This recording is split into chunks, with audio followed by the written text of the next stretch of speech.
if you know what you want to do, you just don't know how to get there, go for it. You got to start somewhere. So it doesn't matter. Like, we all don't know. Like, I think that's the biggest thing that holds people back is you constantly question yourself and your ability. Like, what do I need to do? Or I don't know what to do. I don't know how to do it. Like, I didn't know what I was really doing either. I just did something. Like, do something.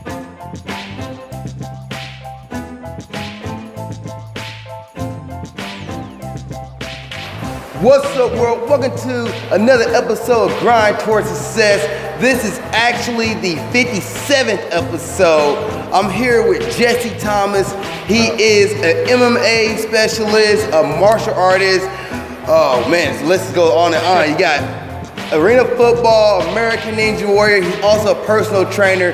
He's been through so much, and his journey is one that you definitely like pay attention to if you're not paying attention to it already. So, Jesse, anything you want to tell the people before we get started? I just want to say thank you to you and all the viewers out there. I really appreciate the opportunity, and I love to tell my story. So thanks, man. I really appreciate it. No problem. Thanks for being on, man. I really appreciate that. Okay, so the first question is that you're a personal trainer right now, but like when you was a kid, what was your goals and dreams? Like, did you expect to be a personal trainer? Like, what did you want to be when you was little? No, I think probably very common, like most kids. I had a passion for sports. So just since I can remember, you know, I definitely can remember being in the third grade, playing on my elementary team, wearing the number 3, thinking I was going to be the next Allen Iverson. So it was my dream to play in the NBA. Turns out I wasn't very good at it though. So that struck that down. When I got a little bit older, my dad kind of, I want to say pushed me, but he kind of, you know, influenced me to start playing football. He was big Chiefs fan. He used to sit and, you know, we used to watch every Sunday. But right there with you. Yeah, I would just watch it with him, but I really didn't know what was going on until he put me in the sport. And I even actually, I think my second or third season out, I even quit mid-season out. And, you know, I think he let me sit on it for maybe a week, and then he forced me to get back into it and was like, really? You know, you're not going to quit anything. So luckily he did that. It ended up being my passion. So then from that point until probably, you know, mid-college, it was always my dream of playing in the NFL. So that's really kind of it. Just being a professional athlete, sports was my dream. And so you follow that passion too. Like, you didn't just like, once you're like, all right, I quit, but I'm gonna get back into it. I'm going after it. That's awesome. So like, how did personal trainer became involved in this? Yeah. So, you know, I got a scholarship to go play football in college, and it was like, what are you going to get your degree in? What are you going to do? I got my degree in sports management, which was a physical education major with a business minor. So, you know, I could become an athletic director. I could run my own gym, things of that nature. So I knew, again, I had this passion for sports. I've always had a passion for business too, and making money. You know, that's kind of been my thing. So I really still was unsure on where that would lead me. And then I got my internship with a company called Athletic Republic. Okay. And they are a speed and agility franchise, big company out there. So I started doing that, and then my school opened up a program for personal training too. So I got my personal training certificate while I was in college through a course that we had there at school. So it all kind of just gelled together. Yeah, that's dope. Okay, and in your video you talked about how like you was doing personal training, but then you had to quit that almost to go to Enterprise and work there. Like, how hard or easy was that for you to make that decision to say, all right, I'm gonna leave this for now and then go to work Enterprise? It was tough, man. It was tough, no doubt, because I loved it. I got my internship with Athletic Republic, and then they ended up hiring me on full time. So I was actually with them once I graduated from college, and my wife, she got pregnant with, you know, we got pregnant with twins, and it was just tough because Athletic Republic was a passion of mine, and I enjoyed it. I mean, I would work 13 hours a day, having kids run in and out throughout the summer. Wow. Throughout the winter, we were in St. Joe, Missouri, was where my location was. In winter, we didn't have enough traffic to really support the program. So financially, I just didn't see it as something that could sustain, you know, a family of 4 now, right? 5. So that was a tough decision. I had to, you know, put a suit and tie on and say, you know, I'm gonna try to go this corporate route and support my family. You know, when I came back and I got the job in Kansas City with Enterprise, I still personal train on the side. I got a little gig doing that. So I try to hold on to that passion for as long as I could. You know, but yeah, it was tough. So instead of being like the main job, it became more of like a side job. Yeah. Yep. Exactly. Right, dope. Yep. And at Enterprise, you know, you're doing well. You got this huge promotion, but then you also get hit with the DUI like around the same time, and then you lost your dad later on. Mm-hmm. And when I heard that from listening to your video, I was like, man, that's super tough. What kept you going? Like, what kept you going through those dark times where you're just like, man, what could happen next, you know? Right. Yeah, it was very tough. It was very tough. Hardest period in my life. There's no doubt about that. You know, my family. That's really it. You know, my dad, he always basically instilled in me that, you know, you gotta take care of your family, take care of your loved ones, and you can see it kind of generation to generation with the men in my family. I've admired that they stuck, you know, by their kids and been there to support them, whatever the relationship looked like or whatever. They didn't just disappear. And you know, I could have crawled in the cave and I could have been down in Denver and, you know, this and that, but I know I had mouths to feed, and, you know, I had to be there for my mom too, because she's, you know, she moved here from Virginia to, you know, be with my father when she was young, so she has no other family out here but, you know, my dad and me, and, you know, some extended family members, but really it was just me and her after that, so I had to make sure she was cool too. So it was my family. Okay, that's dope. And I'm keep talking about your video, and by the way, I'm putting a link to his video on this episode, so you guys can like go watch the full video because it's really worth listening to. On your video, you talk about the light bulb moment, and it was a time where you was like, somebody kind of said to you, "Hey man, you kind of letting yourself go," and you was like, "That was my light bulb moment." It was like a little bit of a moment. What from that, like, how'd you get started from that light bulb moment? Like, what was it?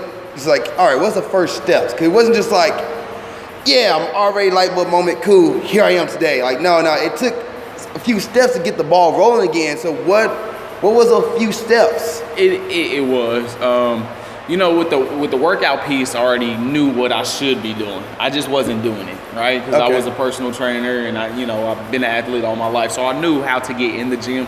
I just wasn't making the time for it. I was making every excuse in the book, right? And no doubt I had a crazy job. I was working crazy hours, but it still was, at the end of the day, it was an excuse. You got to find the time. So that's what I did. I had to find the time. So, you know, basically sticking to a plan, coming up with a plan, like, all right, you know, talking to my wife or whatever, like, this is when I'm gonna go to the gym. I'm sorry, you know, I'm gonna have to go right after work, or I'm gonna have to get up early in the morning.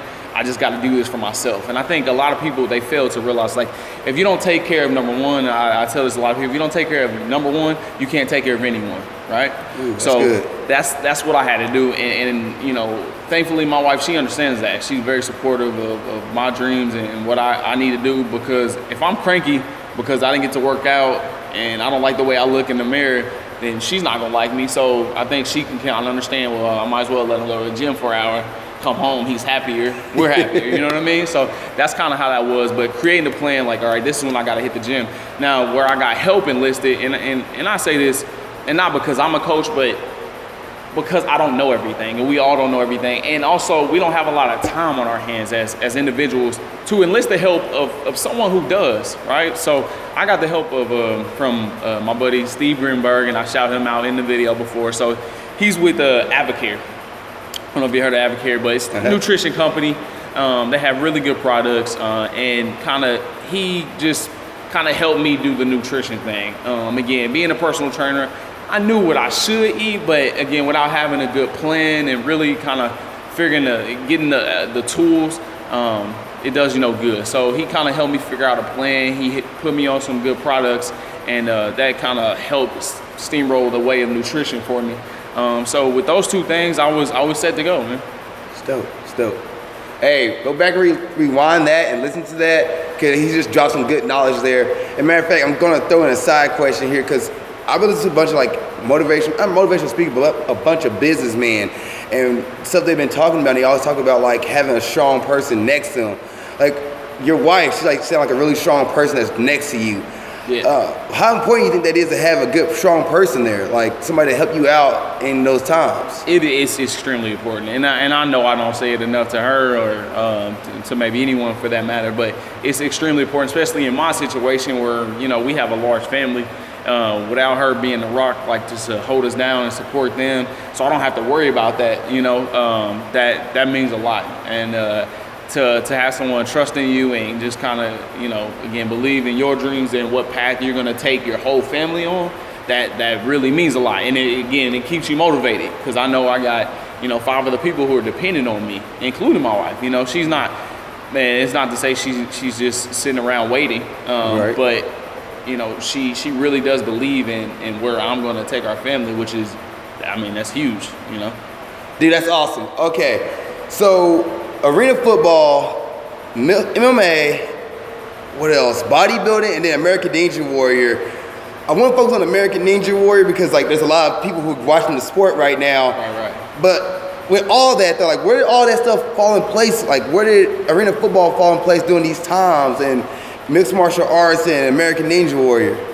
So arena football was first, of course, because that was my passion. I thought, again, I always wanted to play professional football, play in the NFL, but you got to be realistic with life. So it was like, all right. So that happened shortly after I kind of started to make my comeback. So when I lost it was shortly after I got with Enterprise, and I was out of college for a couple years. I wasn't playing ball, so I started gaining weight.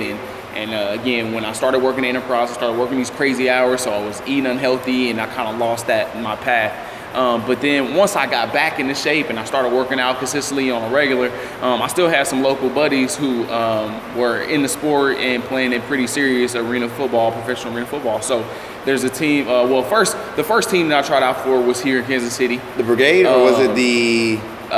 yeah, it would have been a Brigade at the time. So I think they were the Command at first, and then they went to Brigade. So it would have been a Brigade that I did there. So a couple buddies of mine. So I got signed to the team. But again, just with the work schedule, working with Enterprise, that was pretty tough. So that didn't last very long. And then the following season, 2 of my buddies that were on that squad, they ended up going to Salina, Kansas to play. So believe it or not, while I was working with Enterprise, working these crazy hours, I would track like 3 hours or 2.5 hours over to Salina to practice at night, twice a week or 3 times a week, or whatever, to do that. So that was just me wanting to hold on to the dream and play the game that I loved, and it was fun. It was a good time. But again, just the travel and what was going on, it just was way too much. I was trying to do way too much. Quick question. Yeah. So those guys who play arena football, they don't have just a day where they just play football all day long like the NFL. They actually have normal jobs and doing other things. Oh yeah, there's a couple different levels of it, but for the most part, you got what was the AFL, and that was heavily commercialized, and they had games on ESPN. So those guys' salaries were okay. It would have been an okay salary where they probably could have lived off just doing that. But the other leagues that are around, no, you got to have another side gig. Now there's some young kids. There'll be some of the young guys who come straight out of college, and the team will hook them up with some like grocery store gig or something like that. But they'll put you up in a dorm or something like that. So you can rough it out if you want to, but you definitely ain't living comfortably. Let me tell you that. So yeah, most of the guys, they got some other job and they're commuting. They probably play for a team that's local. So you got a big, like a football body. You're stocky, like football built. Then going to American Ninja Warrior, which you have to be more like a lean figure because your hands can't hold up a football body. Like it's just something that you gotta train your hands to do, or you're just like not gonna happen. Yeah. So how's that transition from like I guess I'm gonna say A&W, but like arena football to A&W to American Ninja Warrior? It was an awesome test. It was really kind of a test of my will and everything that I learned in school and during personal training, because like you said, I typically walked around at 205 pounds, 210, playing football. And the first time I tried American Ninja Warrior, the obstacles, I went to Chaos, and I'm trying to do the nunchucks.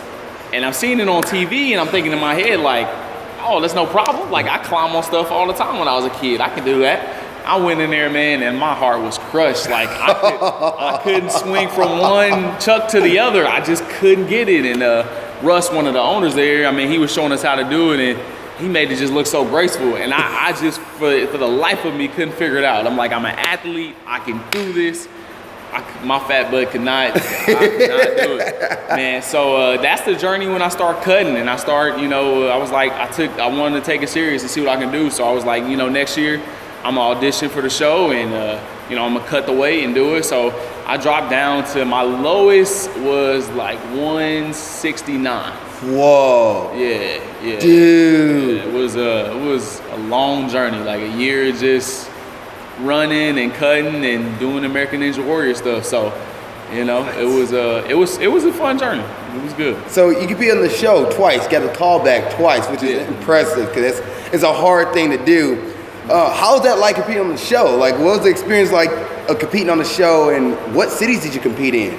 I competed in Kansas City and Oklahoma, and it was awesome. The Ninja Warrior community is really good. Like it's obviously it's not huge, so you get to know a lot of people, a lot of the competitors, and going to other local competitions. You meet them even before the show. So it was really fun. It was exhausting because it's filmed overnight, late at night.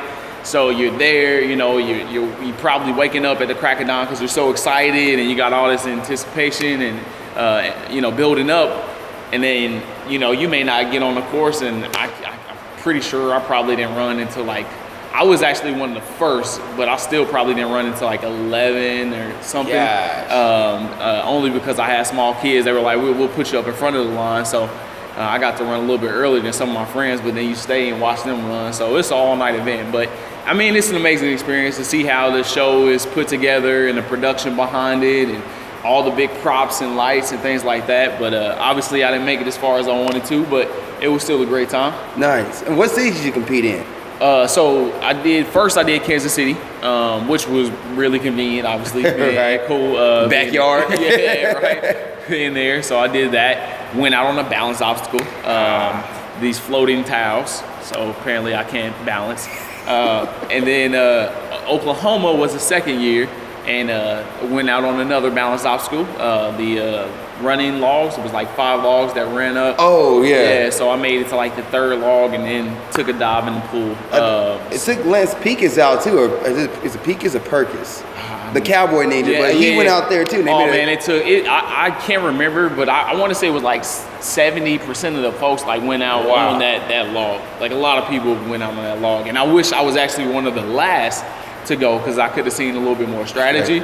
I just tried to sprint up that thing, and that didn't work out well. But so apparently I need to focus on my balance. So you literally got done with Ninja Warrior right as I got into the sport, because I remember seeing Lance on TV. It's Lance fell off here. So in Kansas City, when I competed, they made a big deal that he can get through this course, he can do it, we'll see. But balance, in Kansas City, was a big killer for all ninjas too. Yeah. So you don't mind me asking, what was the transition from Ninja Warrior to what was the next thing after that? Was it bodybuilding or was it was MMA? It was MMA. So the awesome owners at Chaos, Russ and Liz, they do mixed martial arts. They do martial arts there at the gym as well. And there was another gentleman who was teaching some classes out of there, and he kept telling me to hey man, what do you know about Russ and Liz? What do you know about their martial arts background? You're here in this gym doing this warrior stuff, but you got these really fantastic instructors, that they know what they're doing. You should probably learn a few things from them and ask them. So I kind of got curious about that, the martial arts piece. And then I guess Russ, the owner, he was inspired to get back into MMA himself. Okay. And not just karate. He wanted to do MMA. The cage fighting stuff. I guess he had done a fight before. And so, he told me and a few other guys in the gym to come meet him on a Saturday, and we learned some things. And now, mind you, I'm still thinking that he's gonna teach me karate, because I'm he's a great karate instructor. This is what he wanted to do, cage stuff. He wanted to roll around and bend arms and punch each other in the face. And I'm like, all right, well, let's do it, man. So I started working out with him and a couple other guys at that gym for several months, maybe even a whole year. And then there's a gym right next to me that I went to for a couple months as well, called Glory, big mixed martial, probably one of the biggest mixed martial arts gyms in the Midwest. Glory? Yeah, Glory. And I was doing that for a while, man, and I really I was getting another sport that I was kind of really getting passionate about, and because it's intense. Like again, football, you know, when you get hit, it's like being in a car wreck. You know, the American Ninja Warrior, again, being on the show is amazing, but when you got somebody like trying to mess you up, man, there's nothing more exhilarating, like nothing more like that workout. You're working for your life. You're working to save you from a black eye, from you know, hurt ribs. So you're going as hard as you can every round, and there was nothing I ever done like that before. So it was really good. And then I fractured my foot. So that kept me out of it for a couple months. And the transition from that was, well, you know, the doctor said I couldn't be on my foot for a couple months, and me being the guy I am, I'm like, well, I can't just sit around for a couple months. What am I gonna do? And at that point, I hadn't been in the gym lifting weights myself. You know, had a couple clients that I still work with, but everything I was doing was, you know, climbing and, you know, rock climbing and running and stuff like that. Right, so you gotta be on your feet. Yeah. So I was like, well, I can't do anything, so I can't run. I guess all I can do is lift weights. So I started lifting weights, and while I was doing that, a buddy was like, why don't you try to do bodybuilding, man? You ever thought about doing that? And I was like, why not? You know? So that's when I started doing bodybuilding. So you went from like being stocky to like slimming down to 169 to like then going back up for bodybuilding. Yeah. Huh, that's crazy. Then you got yourself back into personal training, where like a full-time personal trainer. So when you was at Enterprise, how long was you there before you was like, all right, you know, I'm gonna start my business, I'm gonna get D.O.S.E Athletics, that's pronounced right, D.O.S.E? Yes. D.O.S.E Athletics, and then make that a legit reality and then become a full-time personal trainer. Like, how long was your Enterprise before you can say like, all right, this is what's happening, I'm gonna make this happen, and now buy Enterprise? Like, how long did that take? Yeah, well, I mean, my start to finish at Enterprise, I was in Enterprise for 7+ years, almost 8 years. Wow. I would say I was working on my own, like building my own personal company for probably 9 months before I left. Okay. So just slowly piecing things together, you know, getting my LLC and, you know, my logo and just all the little details, trying to go legit. Because again, you know, I had a couple clients that I was always training on and off throughout my time, just as a little side gig, and to stay current with personal training, because I enjoyed it, and, you know, just again, another means of income for me and my family. But I knew it was what I wanted to do, what I loved doing. You know, while it was Enterprise, it had some goods, it had some ups and some downs. I knew it wasn't, at the end of the day, me, you know. Yeah. I love to be in shorts and a tank top every day if I could, and tennis shoes, and work with people and being around sports and athletics. So, yeah, I just started building my company up, man. And then, you know, part of what was going on in the work environment, I just wasn't digging it anymore. And then, you know, honestly, part of that was on me as well. I think that I had focused on my company. I was so focused on what I wanted to do that I started lacking at work as well. I will totally admit that. So they weren't totally unjustified as, you know, my directors feeling the way as he did. But we weren't seeing eye to eye, and I just knew, you know, that day had to come, and it came, and I knew it was coming, and then I was ready for it to happen. So it was actually a pretty smooth transition, man. Like, as soon as I took off, like, I got in here and I was personal training. I had clients to go ahead and take care of me and my family. So all right, we were good. All right, so like you said, it was a smooth transition, but like a lot of people who quit their day job and start their own business, they don't have much to go off of. So when you quit and you're like, all right, I'm done. All right, personal training full time. Any challenges you face from that transition over from Enterprise to this, or any challenges you're facing now as a personal trainer? Oh yeah, absolutely. It's a grind. Don't get me wrong. You know, I was blessed with the opportunity and the facility that I got right away, but it's a constant grind. There's no doubt about it. Especially starting off, you know, you have to build a clientele, you have to build their trust, and you have to get them to keep coming around. And you know, with any business, especially personal training, you know, retention is a big one. How many are going to stick around? How many are going to be lifers? You know, how many are going to refer other clients to you? And how are you going to market yourself and pick up other business? So it's a constant grind, especially you are your own company, you're your own person. So I'm steadily, I have to work on being proactive as well. So I can't just think about, okay, what clients do I have today? What sessions, what training am I going to set them up on today? This and that. I have to think about how am I going to get future clients? What do I want my business to look like 5 years from now? What kind of work do I need to be working on then? So I can grow. So hopefully I can have, a few employees and things like that. So it's a constant grind, man. It's not easy. Wow. Oh man. Okay, constant grind. And here's another question. So for somebody who have a goal, they have a dream, they're not sure where to start, what would you say to them? Like, what advice would you give them? Let's say, like, man, I just don't know where to go from here, but I know what I want to do, but I'm not sure how to get there. Like, what would you say to them? Okay. Well, if you know what you want to do, you just don't know how to get there, go for it. You got to start somewhere. So it doesn't matter. Like, we all don't know. Like, I think that's the biggest thing that holds people back is you constantly question yourself and your ability. Like, what do I need to do? Or I don't know what to do. I don't know how to do it. Like, I didn't know what I was really doing either. I just did something. Like, do something.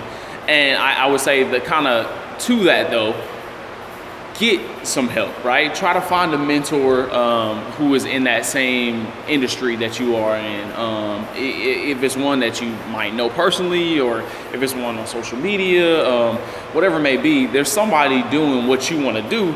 Now, don't copy them per se, but try to figure out what it is that they do well and incorporate that into your everyday life, your business. But yeah, I think finding a solid mentor to help you focus and figure out, what you need to work on is definitely a good way to go. That's something I hear almost every entrepreneur, almost every business person, everybody talk about. Like, just Lewis Howes, you ever heard of him? Andy Frisella, who else? Tom Bilyeu, I'm probably just the shortest dude's last name. But like, these guys all talk about, like, find a mentor, find somebody you can listen and learn from. Maybe can't speak right now, sorry.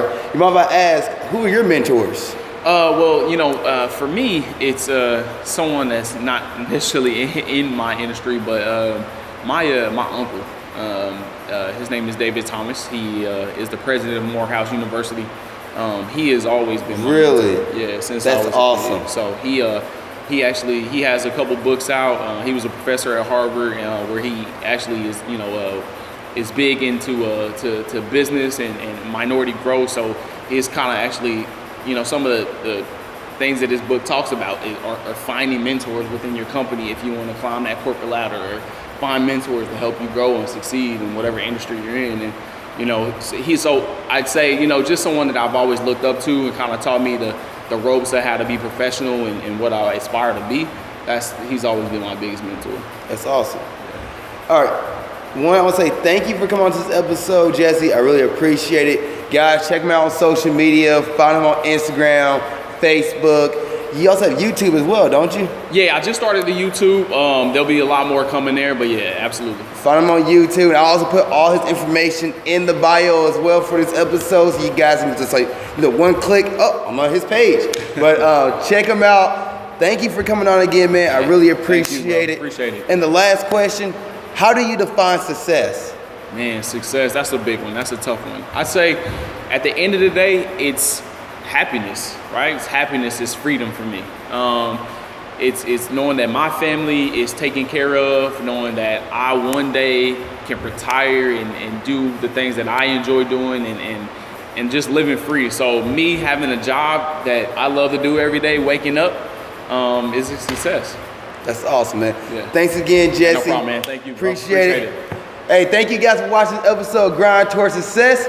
See you next time, and keep being awesome. Appreciate it. Thank you guys for watching this episode. I really appreciate it. Please like, comment in the comment section below, and please subscribe for more episodes of Grind Towards Success, movie breakdowns, or whatever it is that you're watching on my channel. I have different stuff from interviews to other movie reviews to wrestling reviews. If you're a wrestling fan, please subscribe if you want to see all that and see what's going on.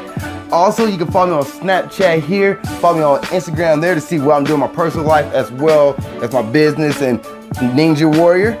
And lastly, you can watch the last episode of Grind Towards Success here, and you can watch the last episode of Movie Breakdowns there. Thank you guys once again. I really appreciate it. See you next time. Keep being awesome.